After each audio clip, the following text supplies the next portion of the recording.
Good day everyone! Kumusta po ang lahat? Meron po tayong ulit babasahin para sabay-sabay po tayong ma-remind na huwag tayong matakot, maging panatag ang ating kalooban pag tayo na po ay matutulog. Dahil po, ang Panginoon ang siyang magbabantay sa atin habang tayo ay tulog.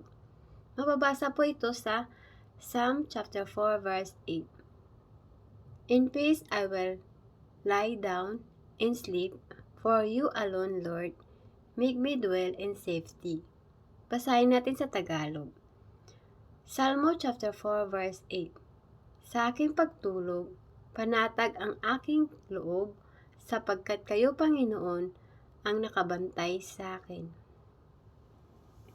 Si Haring David po ay naka-experience po ng iba't ibang hirap, panganib sa buhay. Pero hindi po siya natatakot. At panatag ang kanyang kalooban, lalo na sa kanyang pagtulog, sa kabila ng may nagtatangka sa kanyang buhay. Si Haring Saul po yun.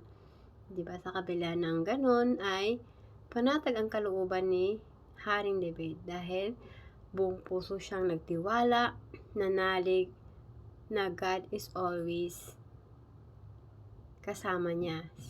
Sa anumang lakad, kahit sa kanyang pagtulog, hindi siya iiwanan.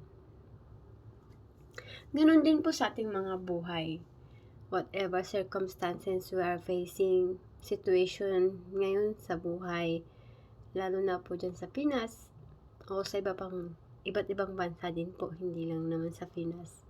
Kahit po sa lahat ng bansa, sa lahat ng tao, whatever circumstances, situation we are facing right now, magtiwala tayo ng buong puso sa ating Panginoon dahil siyang lumikha sa atin at iingatan niya tayo pag tayo ay totoong nanampalataya na nagtitiwala sa Panginoon at kikilala na may Diyos sa buhay natin ay hindi tayo niya pababayaan. Tulad ni Haring David, buong puso siyang nagtiwala na may Panginoon, may Diyos na mag-iingat sa Kanya, gagabay sa Kanya, mag-aalaga sa Kanya. Ganon din po tayo.